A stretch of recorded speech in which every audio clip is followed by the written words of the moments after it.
नमस्कार। नेपाल टेलिभिजनको यो समाचार बुलेटिनमा यहाँलाई स्वागत छ। म सुरेन्द्र पौडेल र म श्वेता सिन्हा। सुरुमा प्रमुख समाचार। संघीय संसद सदस्यमा वामदेव गौतमको योग्यताबारे व्याख्या गर्न सर्वोच्चको संवैधानिक इजलासमा सुनवाई जारी। अर्को सुनवाई पर्सि हुने। राष्ट्रसङ्घको 75औं महासभा अन्तर्गतको जैविक विविधता सम्बन्धी विश्व सम्मेलन सुरु। प्रधानमन्त्रीले आज राति सम्बोधन गर्नुहुने। मन्त्री परिषद विस्तार र हेरफेरमा नेकपा पार्टी अध्यक्ष द्वयबीच गृह कार्य जारी। मन्त्री परिषद पुनर्गठन छिट्टै हुने सरकारका प्रवक्ताको भनाई। राजधानी काठमाडौँ कोरोना संक्रमणको उच्च जोखिममा। उपत्यकामा मात्रै एकै दिनमा 902 संक्रमित थपिए। देशभर 1559 जना संक्रमित। राष्ट्रपति निर्वाचन अन्तर्गत अमेरिकामा प्रमुख दुई प्रतिस्पर्धी बीच पहिलो वाद विवाद सम्पन्न।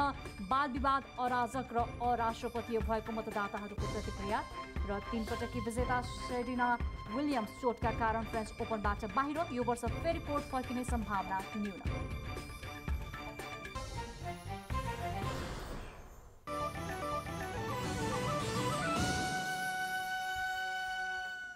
समाचार अब विस्तारमा।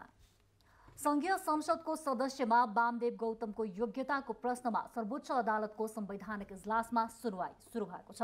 मुद्दा हेर्दा हेर्दैको अवस्थामा रहेको र अर्को सुनवाई पर्सि शुक्रबार हुने सर्वोच्च अदालतका प्रवक्ता भद्रकाली पोखरेलले बताउनु भएको छ।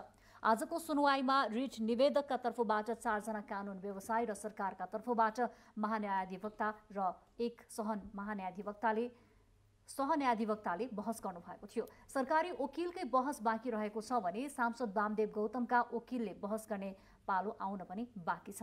5 सदस्यीय संवैधानिक इजलासमा प्रधान न्यायाधीश चोलेन्द्र शमशेर जबरा तथा 4 जना न्यायाधीशहरू दीपक कुमार कार्की, हरिकृष्ण कार्की, विश्वम्भर प्रसाद श्रेष्ठ र ईश्वर प्रसाद खतिवडा रहनु भएको छ। वरिष्ठ अधिवक्ता दिनेश त्रिपाठीद्वारा दायर रिटको प्रारम्भिक सुनवाईमा न्यायाधीश डाक्टर आनन्द मोहन भट्टराईको इजलासले नेता गौतमलाई थप संवैधानिक जिम्मेवारी नदिन अन्तरिम आदेश जारी गरी प्रतिनिधि सभा सदस्यको निर्वाचनमा पराजित व्यक्तिलाई संघीय संसदको सदस्य बनाउन मिल्ने वा नमिल्ने भन्ने बारे संवैधानिक व्याख्या गर्न संवैधानिक इजलासमा पठाउने आदेश गरेको थियो। प्रधानमन्त्री केपी शर्मा ओलीले संयुक्त राष्ट्रसङ्घको 75औं महासभा अन्तर्गतको जैविक विविधता सम्बन्धी विश्वका नेताहरूको सम्मेलनलाई आज सम्बोधन गर्नुहुँदैछ। जैविक विविधताको संरक्षण र यसको समुचित प्रयोगबारे प्रधानमन्त्रीले विश्वभरका नेताहरू सहभागी हुने दोस्रो छलफलमा भर्चुअल प्रविधिबाट सम्बोधन गर्न लाग्नु भएको हो। आफ्नो सम्बोधनमा प्रधानमन्त्री ओलीले जैविक विविधताको संरक्षणमा नेपालले गरिरहेको प्रयास र प्राप्त सफलताहरूलाई समावेश गर्नुहुने परराष्ट्र मन्त्रालयले जनाएको छ। प्रधानमन्त्री ओलीको भर्चुअल सम्बोधन आज राति 2 बजे हुने पनि परराष्ट्र मन्त्रालयले जनाएको छ। सत्तारूढ दल नेपाल कम्युनिस्ट पार्टी नेकपाका 2 अध्यक्षबीच मन्त्री परिषद पुनर्गठन लगायतका विषयमा केही दिन यता गृह कार्य जारी छ। यसैबीच नेपाल सरकारका प्रवक्ता समेत रहनुभएका परराष्ट्र मन्त्री प्रदीप कुमार गेवालीले छिट्टै मन्त्री परिषद विस्तार र हेरफेर हुने बताउनु भएको छ। नेकपाका अध्यक्षद्वय प्रधानमन्त्री केपी शर्मा ओली र अर्का अध्यक्ष पुष्पकमल दाहाल प्रचण्ड बीचको निरन्तरको छलफलपछि अब छिट्टै मन्त्री परिषदमा हेरफेर तथा विस्तार हुने भएको छ। नेकपा स्थायी कमिटी र सचिवालय बैठकले दिएका सुझावहरूलाई आधार बनाएर पार्टीका 2 अध्यक्षबीच यसै विषयमा छलफल भइरहेको र अब चाँडै प्रधानमन्त्रीले मन्त्री परिषदमा केही हेरफेर गर्ने सरकारका प्रवक्ता प्रदीप गेवालीले जानकारी दिनुभएको छ। पार्टीको स्थायी कमिटी पनि र सचिवालयले पनि केही सुझावहरू 2जना अध्यक्षलाई दिएको छ। ती सबै सुझावहरूमाथि आधारित भएर उहाँहरूले एउटा दृष्टिकोण निर्माण गर्नुहुन्छ, एउटा मान्यता निर्माण गर्नुहुन्छ र त्यही मान्यतामाथि उभिएर प्रधानमन्त्रीले मन्त्री परिषदमा सामान्य हेरफेरहरू गर्नुहुन्छ। मलाई लाग्छ यो छिटै हुन्छ, धेरै ढिलो हुँदैन। त्यसो गरिरहँदा खास गरेर केही विषयहरूलाई हामी जोड दिन्छौँ। अहिले पार्टी जुन एउटा अप्ठ्यारो अवस्थामा थियो, त्यो अप्ठ्यारो अवस्थाबाट पार्टीलाई एउटा सहज अवस्थामा फर्काउन र पार्टी एकता सुदृढ गर्न विभिन्न नेता कमान्डरले महत्त्वपूर्ण योगदान गर्नुभएको छ। ती नेता कमान्डरको योगदानको समुचित कदर हुन्छ। कतिपय मान्यज्यूहरू पटक पटकको निर्वाचनबाट निर्वाचित भएर पनि सरकारको नेतृत्व अथवा सरकारमा मन्त्री परिषदमा जिम्मेवारी लिन पाउनु भएको छैन। उहाँहरूलाई प्राथमिकतामा राखिन्छ। अन्य कतिपय क्षेत्रीय सन्तुलनका पक्षहरूलाई पनि हामी हेर्छौँ। तर यी सबै कुरामा सबभन्दा मुख्य कुरा चाहिँ नेकपाको नेतृत्वको सरकारले जे मिसन आफ्ना सामु राखेको छ त्यो मिसन पुरा गर्ने एउटा चुस्त टिम बनाउने कुरा नै सबैभन्दा महत्त्वपूर्ण हो। अहिले दुई नेताहरूको छलफल त्यही विषयमा केन्द्रित छ। पार्टी अध्यक्ष एवं प्रधानमन्त्री केपी शर्मा ओली र अर्का अध्यक्ष पुष्पकमल दाहाल प्रचण्ड बीच मन्त्रीमण्डल विस्तार र हेरफेरसँगै संवैधानिक निकायमा रिक्त पदाधिकारी तथा राजदूतहरूको नियुक्तिको विषयमा पनि छलफल भइरहेको छ। हाल विभिन्न संवैधानिक निकायमा 40 पद रिक्त छन्। यो विषयलाई लिएर पार्टीका दुईजना अध्यक्षहरू सम्माननीय प्रधानमन्त्रीज्यू र अध्यक्ष कमरेड पुष्पकमल दाहाल नियमित छलफलमा हुनुहुन्छ। छलफलमा खालि मन्त्री परिषदको विषय मात्रै छैन, लामो समयदेखि रिक्त रहेका संवैधानिक अङ्गहरूको नियुक्तिका प्रश्नहरू छन्। त्यस्तै कतिपय राजदूतहरू र त्योभन्दा पनि बढ्ता मुलुकको समग्र स्थितिलाई कसरी सही ढङ्गले ड्राइभ गर्दै यो कोरोना महामारी, यसले सिर्जना गरेका आर्थिक सङ्कटहरू यी सबैको व्यवस्थापन गर्दै कसरी अगाडि बढ्ने भन्ने एउटा समग्र विषयमा उहाँहरू छलफल गरिरहनु भएको छ। त्यसो भएर यो उहाँहरू बिचमा मतभिन्नता भयो, त्यो मतभिन्नताका कारणले मन्त्री परिषद विस्तार ढिलाइ भयो।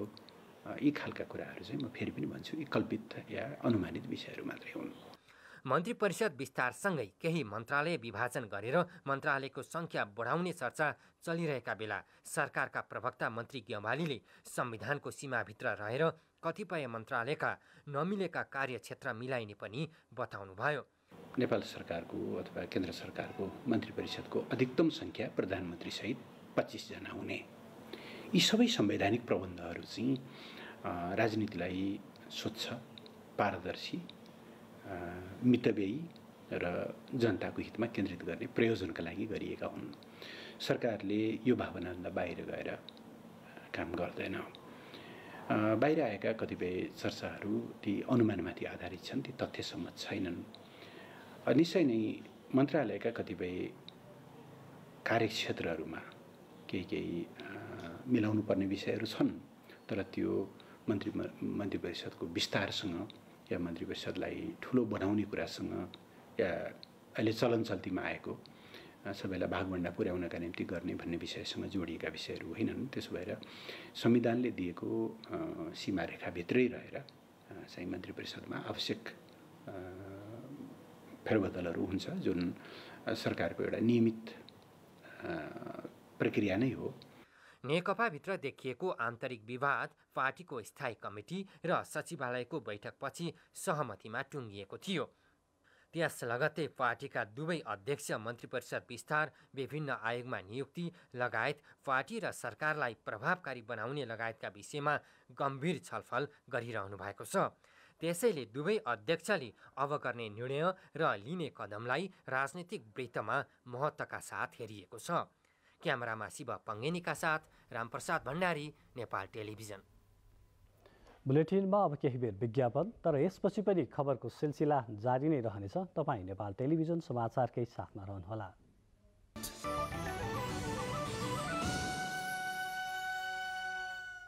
समाचारमा पुनः स्वागत छ। बाँकी समाचार। नेपालमा बलात्कारका घटना प्रत्येक वर्ष बढ्ने गरेको छ। बलात्कार सम्बन्धी कडा कानुनको व्यवस्था भए पनि त्यसको पूर्ण कार्यान्वयन गराउन नसकिएको जिम्मेवार निकायले नै बताइरहँदा राज्य व्यवस्था समितिले भने कानुन पुनरावलोकन गरेर भए पनि दोषीलाई कडा कारबाही गर्न निर्देशन दिएको छ।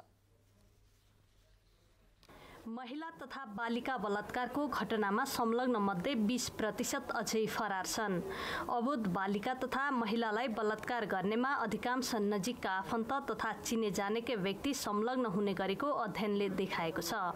तर पनि कैयौं यस्ता दोषीलाई प्रहरीले ठम्म्याउन वा पक्रन नसकेको अवस्था छ।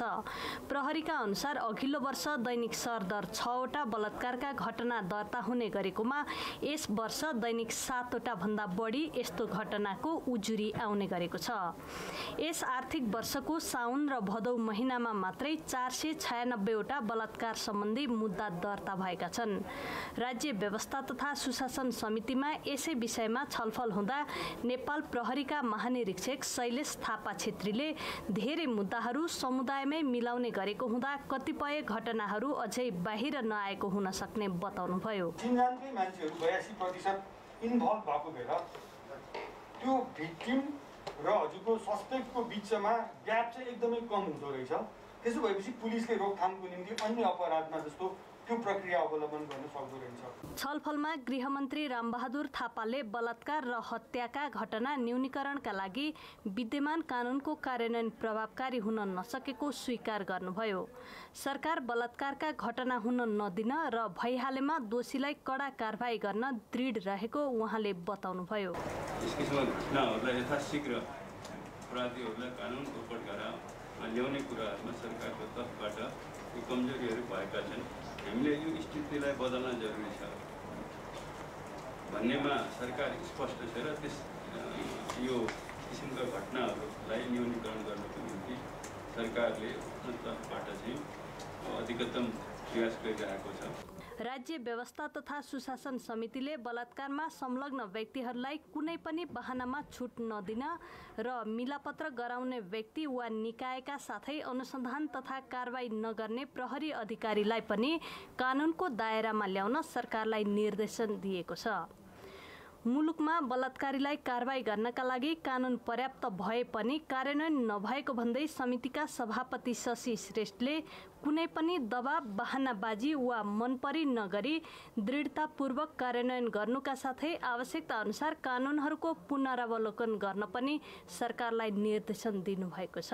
जघन्य अपराधका घटनाहरूलाई संवेदनशील र गम्भीरतापूर्वक लिई अपराधीहरूलाई तत्काल कडा कानुनी सजाय र पीडितलाई न्यायसहितको उचित क्षतिपूर्तिको व्यवस्था मिलाउने, बलात्कार भइसकेपछि उक्त घटनाको तत्काल परीक्षण गर्न सकिने आधुनिक प्रविधि सहितको उपकरणहरू प्रत्येक जिल्ला तहमा उपलब्ध हुने व्यवस्था मिलाउने। छलफलमा सहभागी सांसदहरूले भने बलात्कारमा संलग्न दोषीको लिङ्ग छेदन वा मृत्युदण्ड गर्ने गरी नेपालको संविधान तथा अन्तर्राष्ट्रिय सन्धि सम्झौतामा समेत संशोधन गर्न माग गरेका थिए। क्यामेरामा कृष्णहरि वखुन्छेका साथ सलोजा दाहाल, काठमाडौँ।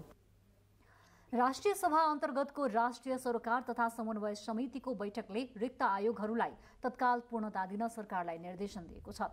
समितिको बैठकले संविधान जारी भएको 5 वर्ष बितिसक्दा पनि अझै 7वटा आयोगहरूले पूर्णता पाउन नसकेको तर्फ सरकारको ध्यानाकर्षण गराउँदै अविलम्ब आयोगको प्रमुख तथा पदाधिकारीको नियुक्ति गर्न निर्देशन दिएको हो।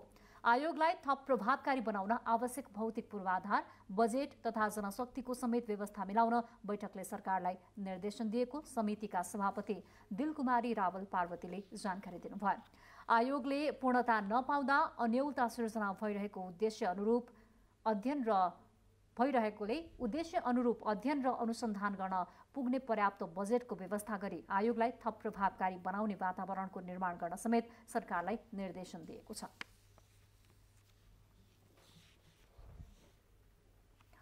शिक्षा, विज्ञान तथा प्रविधि मन्त्रालयले विद्यालय सञ्चालन नगर्न आग्रह गर्दै आएको छ। तर विभिन्न पालिकाहरूले भने औपचारिक निर्णय नै गरेर विद्यालय खुलाउन थालेका छन्। कोभिड-19 को जोखिम कायमै रहेकाले तत्कालै विद्यालय खोल्न भन्दा वैकल्पिक सिकाइ प्रणालीलाई प्राथमिकता दिन शिक्षा मन्त्री गिरिराजमणि पोखरेलले आग्रह गर्दा गर्दै पनि विभिन्न जिल्लामा आफू खुसी विद्यालय खोल्ने क्रम बढ्दो छ। यस पटकको शैक्षिक सत्रको बाँकी 7 महिनाको अवधिमा पाठ्यक्रमले तोकेको विषयवस्तु पढाउनका लागि शिक्षा, विज्ञान तथा प्रविधि मन्त्रालयले पाठ्यक्रम समायोजन गर्ने ढाँचा समेत सार्वजनिक गरिसकेको छ। विद्यार्थी सिकाइ सहजीकरण निर्देशिका मार्फत इन्टरनेट, टेलिभिजन, रेडियो तथा पाठ्य सामग्रीका आधारमा पठन पाठनको व्यवस्था गरिएको छ। तर अधिकांश विद्यार्थी प्रविधिको पहुँचमा नभएपछि विद्यालय सञ्चालन गरिएको भनाई जनप्रतिनिधि र शिक्षकको छ। हामीले विद्यालय चलाउन सक्ने निचोडमा पुग्यौँ।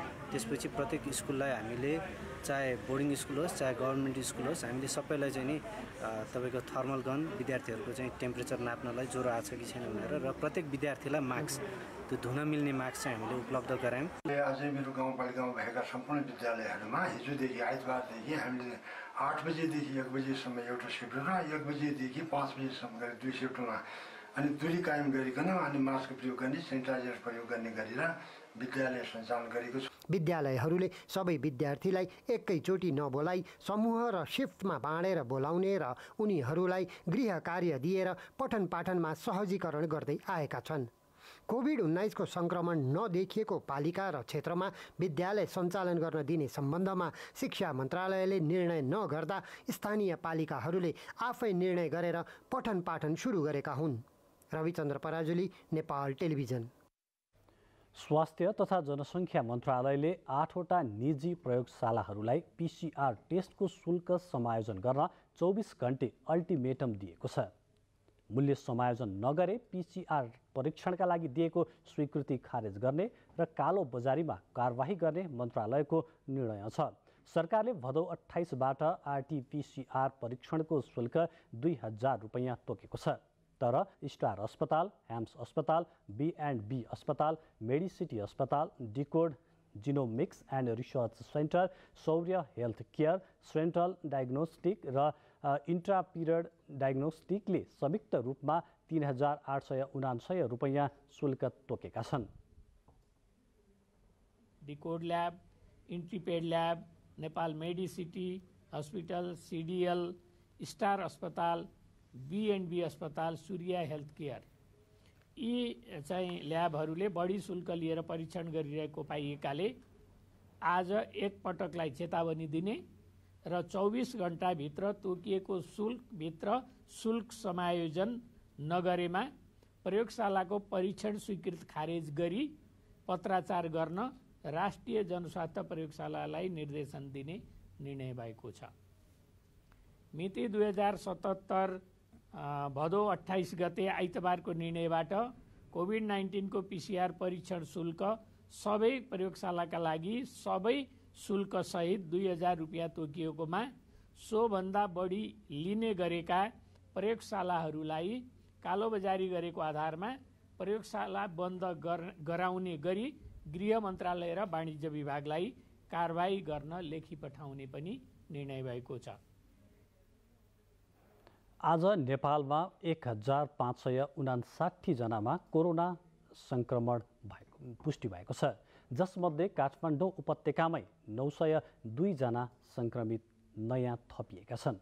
यस्तै 24 घण्टामा देशभर कोभिड-19बाट 7 जनाको मृत्यु भएको छ।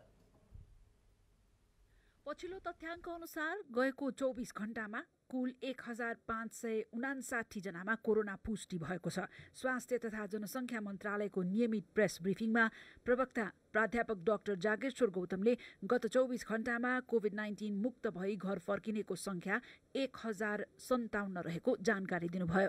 हालसम्म देशभरि जम्मा उपचाररत संक्रमितहरूको संख्या 20,891 छ। संस्थागत आइसोलेसनमा रहनुभएका व्यक्तिको संख्या 10,087 छ। प्रवक्ता डाक्टर गौतमका अनुसार होम आइसोलेसनमा रहनुभएका व्यक्तिहरूको संख्या 10,804 रहेको छ। विगत 24 घण्टामा 12,205 जनाको PCR परीक्षण गरिएको छ। पछिल्लो 24 घण्टामा काठमाडौँ उपत्यकामा थप 902 जना कोरोना संक्रमित देखिएका छन्। यो विगत 24 घण्टामा संक्रमित हुने कुल संख्याको 60% हो। स्वास्थ्य तथा जनसङ्ख्या मन्त्रालयका अनुसार काठमाडौँमा 697, ललितपुरमा 112 र भक्तपुरमा 93 जना संक्रमित थपिएका छन्। देशैभरि आइसियुमा उपचाररत बिरामीको संख्या 201 छ। 30 जना संक्रमितहरू भेन्टिलेटरमा उपचाररत छन्। विगत 24 घण्टामा कोभिड-19बाट 7 जनाको मृत्यु भएको छ। यो सँगै कोभिड-19बाट हालसम्म मृत्यु हुनेको संख्या 498 पुगेको छ। आज देशभरि जम्मा सक्रिय संक्रमितहरूको संख्या 20,891 छ। संस्थागत आइसोलेसनमा रहनुभएका व्यक्तिहरूको संख्या 10,087। यसै गरी होम आइसोलेसनमा रहनुभएका व्यक्तिहरूको संख्या 10,804 हुनुहुन्छ। नेपालमा आजको PCR 12,205 गरी जम्मा 10,21,503 परीक्षण भएको छ। गत 24 घण्टामा नयाँ संक्रमितको संख्या 1,559 छ। क्वारेन्टिनमा रहनुभएका व्यक्तिहरूको संख्या 5,428 रहेको छ भने संक्रमण मुक्त भई हालसम्म डिस्चार्ज हुनेको संख्या 56,428 रहेको छ। कोभिड-19बाट मुक्त हुनेको संख्या 72.5% रहेको छ। 500 भन्दा बढी संक्रमित रहेको जिल्लाहरूमा मोरङ, सिराहा, सुनसरी, ललितपुर, काठमाडौँ, चितवन, भक्तपुर र रूपन्देही गरी 8 जिल्ला छन् भने कोभिड-19 शून्य भएका जिल्लाहरूमा मनाङ, मुस्ताङ, डोल्पा, मुगु रहेका छन्। बाँकी समाचार अघि विज्ञापन।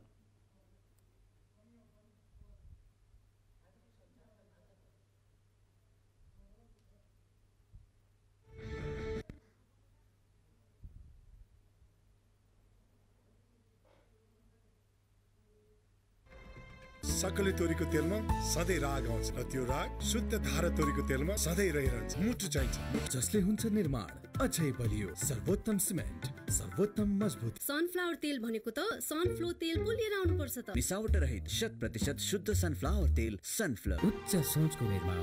सगरमाथा सिमेन्ट, जुनीलाई।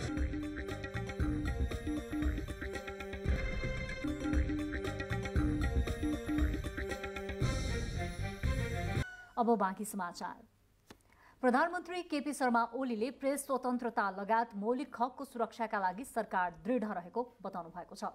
हालै गठित मिडिया अलायन्सको प्रतिनिधिमण्डलले केही बेर अघि बालुवाटारमा भेट गरेपछि प्रधानमन्त्रीले सम्बोधन गर्दै मौलिक हक कुण्ठित हुन नदिइने बताउनु भएको हो। आफ्नो जीवनमै स्वाधीनता र स्वतन्त्रताका लागि समर्पण गरेको चर्चा गर्नुहुँदै प्रधानमन्त्रीले स्वतन्त्रतापूर्वक ढुक्कले सञ्चार माध्यम सञ्चालन गर्न आग्रह गर्नुभयो। कार्यकारी प्रमुखको हैसियतले जो काम गरिराखेको छु अहिले, मैले डेमोक्रेसीको लागि लडाइँ गरेको 55 वर्ष।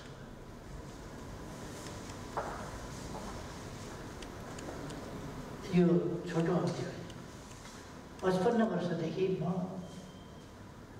कहिले विद्यार्थीको रूपमा, कहिले सङ्गठनको रूपमा, कहिले एउटा कार्यकर्ताको रूपमा, कहिले भूमिगत कार्यकर्ताको रूपमा, कहिले पूर्णकालीन कार्यकर्ताको रूपमा, कहिले जेलको कैदीको रूपमा, कहिले धुनुवाको रूपमा, कहिले के रूपमा, कहिले एमपीको रूपमा, कहिले मन्त्रीको रूपमा गर्दै आज म यो कार्यकारी प्रमुखको हैसियतमा छु। मैले सारा 55 वर्ष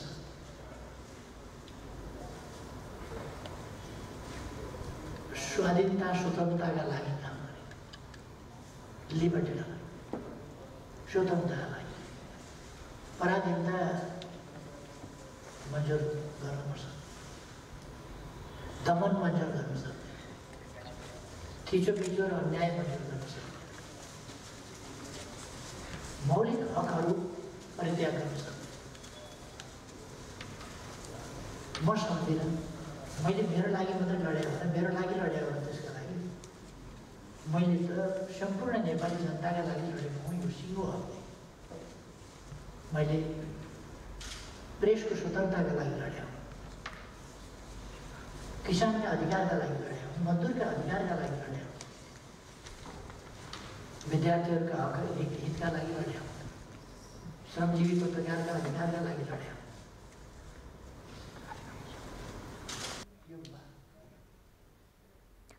नेपालमा 25% वयस्क मानिसलाई उच्च रक्तचापको समस्या रहेको एक अध्ययनले देखाएको छ।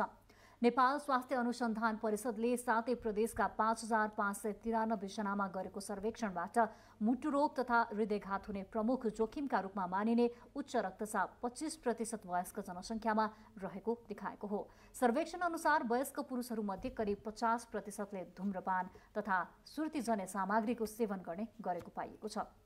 शारीरिक व्यायाम नगर्ने तथा आवश्यकताभन्दा दोब्बर मात्रामा नुन प्रयोग गर्ने प्रवृत्तिले पनि नसर्ने रोगहरूको जोखिम बढाउने गरेको प्रमुख अनुसन्धान अधिकृत डाक्टर मेघनाथ धिमालले जानकारी दिनुभयो। परिषदले 15 देखि 69 वर्ष उमेर समूहका व्यक्तिहरूमाथि अध्ययन गरेको थियो।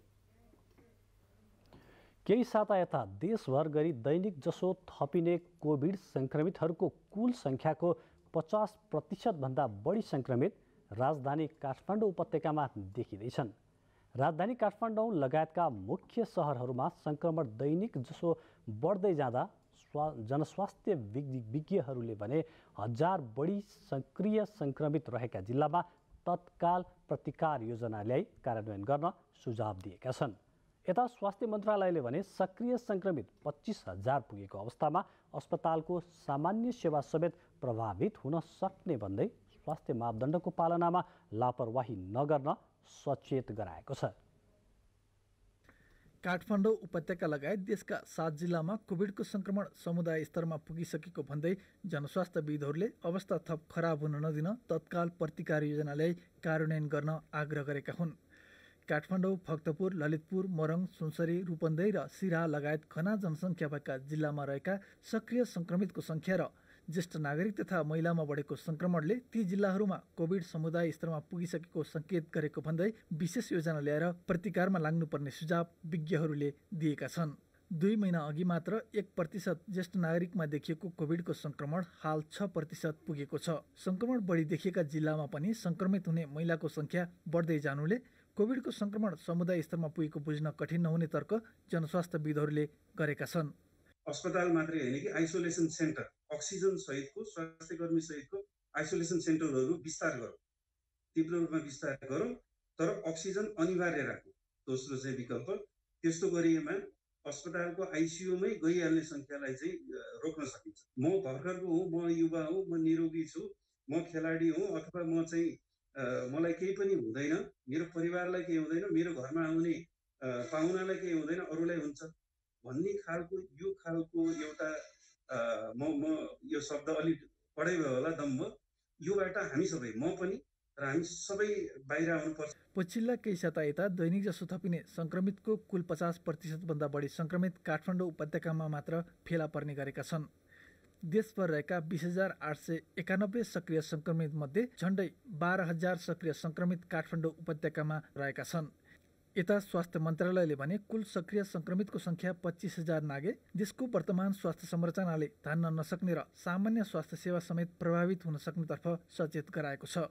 अति आवश्यक नपरी घर बाहिर ननिस्किन र स्वास्थ्य मापदण्डको पालनामा मन्त्रालयले विशेष जोड दिएको छ। स्वास्थ्य तथा जनसङ्ख्या मन्त्रालयले सक्रिय सङ्क्रमितहरू 25,000 भन्दा माथि भएको अवस्थामा स्वास्थ्य संस्थाले स्वास्थ्यमा भएको उपकरणले स्वास्थ्य कर्मीहरूले चाहिँ अस्पताल व्यवस्थापन गर्न अथवा सङ्क्रमित अथवा अन्य कुनै पनि स्वास्थ्य सेवा लिन आउने सेवाग्राहीहरूलाई सेवा दिनका लागि कठिनाइ हुन्छ। हाम्रो स्वास्थ्य प्रणालीले त्यति भन्दा बढी सक्रिय सङ्क्रमित भएको अवस्थामा थेग्न सक्ने खालको अवस्था छैन। त्यही भएर सङ्क्रमण चक्रलाई रोक्नका लागि र अरू तयारी हाम्रो क्षमता अझ बढाउनका लागि हामीले मानिसहरूको आवाजावत व्यवस्थित गर्दै जानुपर्छ। राजधानी प्रवेश गर्ने सवारीको आवाजावत सहज भएसँगै उपत्यकामा मानिसको आवागमन बढेको छ।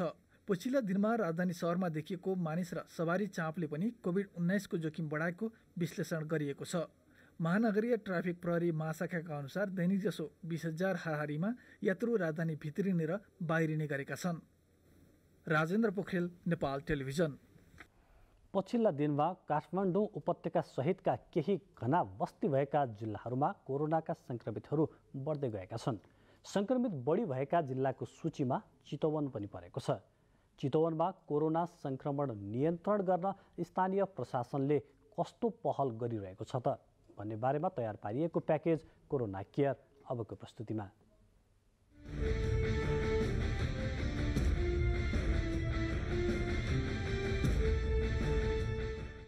चितवनमा कोरोना सङ्क्रमितहरूको सङ्ख्या दिनदिनै बढेको छ। हालसम्म चितवनमा 1,873 जना सङ्क्रमितको पहिचान भएकोमा आधा जति निको भएका छन्।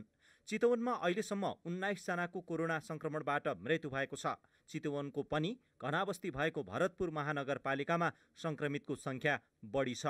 अस्पतालको सङ्ख्या धेरै भएको भरतपुरमा अस्पतालबाटै बढी सङ्क्रमण फैलिएको पाइएको छ। पछिल्लो समयमा कोभिडको सङ्क्रमण अलिक बढेको अवस्था छ। हिजो साँझसम्मको तथ्याङ्क अनुसार हाम्रो जिल्लामा कुल 1,873 जना सङ्क्रमित हुनुभएको छ। त्यसमध्ये यो निको भएर घर जानेहरूको सङ्ख्या करिब आधा जस्तो रहेको छ। जिल्लाभित्र कुल 19 जनाको मृत्यु भएको छ। सङ्क्रमणको हिसाबले भरतपुर महानगरपालिका, रत्नगर नगरपालिका लगायत यो विभिन्न स्थानीय तहमा प्रकोप अलि बढी देखिन्छ। सङ्क्रमितहरूलाई टेलिफोन संवाद गरेर उहाँहरूको स्वास्थ्य अवस्था बुझ्ने र कहाँबाट सङ्क्रमित हुनुभयो भन्ने हिसाबले उहाँहरूसँग केही जिज्ञासाहरू पनि राखेका थियौँ, प्रश्नोत्तर गरेका थियौँ टेलिफोनमा। त्यसबाट हेर्दाखेरि सबभन्दा बढी हस्पिटलहरूबाट बढी सङ्क्रमण फैलिएको देखिएको छ। अस्पतालबाट कोरोना संक्रमण फैलिन थालेपछि जिल्ला प्रशासन कार्यालयले संक्रमण कम हुने उपायको खोजी गर्न सुझाव दिएको छ। यो सँगै स्वास्थ्य मापदण्डको पूर्ण पालना गर्न र दैनिक अनुगमन गर्न अस्पतालहरूलाई ध्यानाकर्षण गराइएको छ। अस्पताल अलिकति यो स्वास्थ्य सम्बन्धी विज्ञहरूले काम गर्ने ठाउँ भएको हिसाबले यसै गर्नुहोस् भनेर भनेका छैनौँ। हामीले सम्भावित उपायहरू के हुन सक्छन् भन्ने विषयमा उहाँहरूसँग छलफल गरेर उहाँहरूबाटै सम्भावित उपायहरूको खोजी गरेका छौँ। हस्पिटललाई समय समयमा डिसइन्फेक्ट गर्ने, पिपी लगाउने कुरालाई डाक्टर स्वास्थ्यकर्मीहरूले पिपी लगाएर बिरामीहरूको उपचार परीक्षण गर्ने कुरालाई अनिवार्य गर्ने र यो स्वास्थ्य सम्बन्धी जुन स्वास्थ्य मन्त्रालयले बनाएको हेल्थ प्रोटोकल छ त्यसलाई पूर्ण रूपमा पालना गर्ने हिसाबले हामीले हस्पिटलहरूलाई आग्रह गरेका छौँ र के पनि भनेका छौँ भने हामीले दैनिक रूपमा यसको चाहिँ मोनिटरिङ गर्नेछौँ र अन्तिममा जुन हस्पिटलमा सबभन्दा कम सङ्क्रमण फैलिएको छ त्यो कन्ट्रोल गर्न, सङ्क्रमण कन्ट्रोल गर्नलाई जुन हस्पिटलको बढी योगदान देखिन्छ त्यस्तो हस्पिटललाई हामी रिवार्ड गर्छौँ भनेर पनि भनेका छौँ। त्यो हिसाबले हस्पिटलहरूलाई यो विषयमा ध्यानाकर्षण गराइएको छ। चितवनमा पीसीआर परीक्षण र कन्ट्याक्ट ट्रेसिङको कामलाई पनि प्रभावकारी रूपमा अघि बढाइएको छ। स्थानीय तहहरूसँग समन्वय गरेर लक्षण देखिएकाहरूको पीसीआर परीक्षण गर्ने व्यवस्था मिलाइएको छ। जसलाई लक्षण देखियो, शङ्का लाग्यो त्यस्तो व्यक्तिहरू हस्पिटलमा गएर परीक्षण गराउन सक्ने व्यवस्था छ।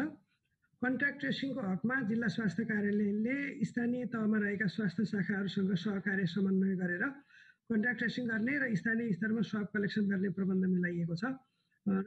हस्पिटलमा गएर स्वाब दिन पनि पाउने र घरमै पनि स्थानीय तहमै पनि स्वाब कलेक्सन गर्न पाउने गरी हामीले यसलाई प्राथमिकतामा राखेका छौँ।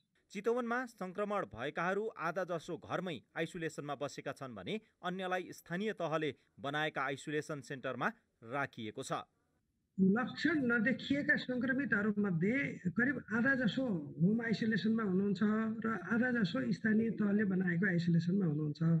हामी सङ्क्रमित भइसकेपछि जसको लक्षण छैन त्यस्तो व्यक्तिहरूलाई आफ्नो घरमा अलग्गै बस्न सक्ने ठाउँ र त्यो खालको सावधानी अपनाउन सक्ने सम्भावना छ कि छैन भनेर सोध्छौँ। उहाँहरूलाई रोजाउँछौँ। जसले चाहिँ म सावधानीपूर्वक मेरै घरमा बस्छु, म यहाँ बस्दा बढी मैले कम्फर्टेबल फिल गर्छु भन्नुभयो भने घरमै बस्न दिएको छौँ। त्यसपछि जसलाई लक्षण छैन तर घरमा बस्न सक्ने अवस्था छैन त्यस्तो व्यक्तिहरूलाई स्थानीय तहले स्थापना गरेको आइसोलेसन सेन्टरहरूमा पुर्याउँछौँ। जिल्लामा आजको मितिमा त्यस्तो आइसोलेसन सेन्टरहरू 3वटा सञ्चालन भइरहेको छ, अर्को एउटा तयारीको अवस्थामा छ। स्वास्थ्य मापदण्ड पूर्ण पालना नहुँदा पनि संक्रमण फैलिएको हो कि भन्ने आशंका समेत गरिएको छ। जिल्ला प्रशासन कार्यालयले अहिले स्वास्थ्य मन्त्रालयले निर्धारण गरेको मापदण्डको पूर्ण पालना गराउन थालेको छ। मापदण्डको पालना नगर्नेलाई कारबाही समेत गर्ने गरिएको छ। स्वास्थ्य सम्बन्धी यो प्रोटोकलभित्र मुख्य रूपमा बाहिर निस्कँदा अनिवार्य रूपमा मास्क लगाउने अनि एकअर्का बिचमा कम्तीमा 2 मिटरको भौतिक दूरी कायम गर्ने र पटक पटक हात धुने, सेनिटाइजर प्रयोग गर्ने लगायतको सावधानी अपनाउने कुराहरू मुख्य रूपमा आउँछ। हामीले यो सम्बन्धी चेक जाँच अत्यन्त सघन बनाएका छौँ र त्यसको गल्ती गर्नेहरूलाई जरिमाना पनि गरेका छौँ। त्यसले गर्दाखेरि चितवनमा यो अहिले पछिल्लोचोटि मास्क लगाउने दर चाहिँ अलि बढेको छ र अलिकति भौतिक दूरी कायम गर्ने कुरा चाहिँ मा ध्यान दिएको छ। सरकारी कार्यालयमा चाहिँ जहाँ बढी सेवाग्राहीको भिडभाड हुन्छ त्यहाँ चाहिँ स्थानीय तह अनुसार पालो लगाएर भिडभाड नहुने गरी सेवा प्रवाहको प्रबन्ध मिलाइएको छ। स्वास्थ्य मापदण्डको पूर्ण पालना गराउँदै अघि बढ्दा आगामी दिनमा कोरोना संक्रमण कम हुने विश्वास स्थानीय प्रशासनले लिएको छ। कपिलवस्तुमा 7.5 केजी अफिम सहित 2 जना पक्राउ परेका छन्। जिल्लाको कृष्णनगरमा अफिम सहित रोल्पाकी महिला सीता रोका र कपिलवस्तुका सुशील क्षेत्रलाई पक्राउ गरिएको कपिलवस्तुका प्रहरी उपरीक्षक नवराज अधिकारीले जानकारी दिनुभयो। अन्तर्राष्ट्रिय बजारमा 7 केजी अफिमको मूल्य 1 करोड रुपैयाँ पर्ने गरेको प्रहरीले जनाएको छ।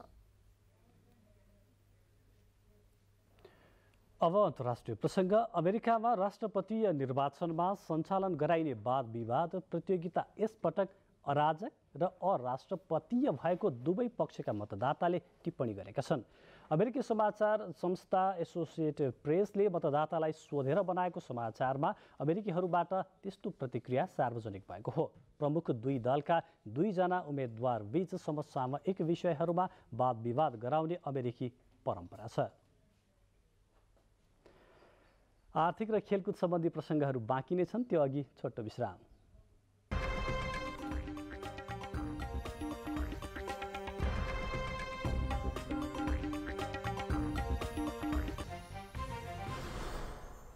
अब आर्थिक समाचार।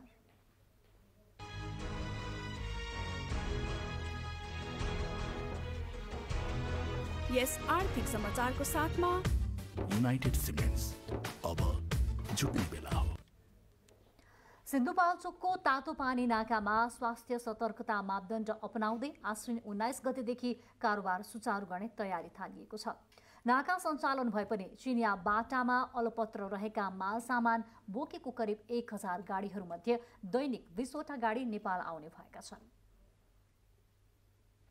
महिनौदेखि कारोबार ठप्प तातोपानी नाकाबाट यही आश्विन 19 गतेदेखि चीन तर्फका बाटामा अलपत्र 1000 भन्दा बढी कन्टेनर व्यापारिक सामग्रीहरू भित्रने भएको छ। वर्ष अघिसम्म कोरोना केन्द्रित स्वास्थ्य सुरक्षा र राहतका सामग्रीहरू आएको यस नाकाबाट अब भने सबै नियमित कारोबार सुचारू गरिने भएको हो। लामो समयपछि नाका सुचारू हुन लागेकाले राजस्व केन्द्रित भन्दा पनि पहिलो चरणमा आपूर्तिलाई सहज गराउने तातोपानी भन्सारको लक्ष्य छ। हामीले राजस्व असुलीबाट केन्द्रित भन्दा यो चाहिँ बजार व्यवस्थापनमा बजारमा आपूर्ति व्यवस्था सहज हुनमा सहयोग पुगेको छ भन्ने अपेक्षा लिएका छौँ। आफ्ना दशैं केन्द्रित व्यापारिक सामग्रीहरू चीनका बाटामै अलपत्र भएको व्यापारीहरूले गुनासो गर्दै आएका थिए। नाकालाई नियमित सुचारू गर्ने सरकारको तयारी रहेको प्रमुख जिल्ला अधिकारी उमेश कुमार ढकालले बताउनुभयो। चिनिया समकक्षीसँग मेरो 1 घण्टामा गफ भइरहेको छ। उहाँहरूले पनि टेक्निकल टिमले उहाँहरूको एनालाइसिस गर्दैछ भन्ने कुरा गर्नुभएको छ। त्यसबाट केही कुरा आयो भनेदेखि थप कुरो गरौँला भन्ने कुराहरू उहाँहरूको छ। यसपटक चिनिया क्षेत्रको बाटामा स्याउ 300, लसुन, प्याज तथा मसलाजन्य करिब 200, रेडिमेड 300 र कच्चा मेटेरियलहरू 200 कन्टेनर भन्दा बढी हुन सक्ने जानकारी रहेको भन्सार कार्यालयले बताएको छ। दशैंका लागि चीनबाट भेडा च्याङ्ग्रा भित्रने गरेकोमा यस वर्षका लागि यो कारोबार सहज हुने नहुने विषयमा कुनै छलफल भएको छैन। नेपालबाट चीन तर्फको आवागमन भने अहिले पनि ठप्पै हुनेछ। अहिले पनि जीरो म्यान कन्ट्याक्टको विधिबाट सामान भित्र्याउन लागिएको हो। दैनिक 20 कन्टेनर सामग्री नेपाल भित्रने अपेक्षा गरिएको छ। यसो हुँदा बाटामा अलपत्र सामानहरू नेपाल भित्रन मात्रै 1 महिना भन्दा बढी लाग्ने भएकाले दशैंका सामग्रीहरूलाई विशेष प्राथमिकता दिएर छिटो र सहजसँग आयात हुने वातावरण मिलाइदिन व्यापारीहरूको अनुरोध छ। नेत्र पौडेल, नेपाल टेलिभिजन, बागमती प्रदेश, तातोपानी नाका, सिन्धुपाल्चोक।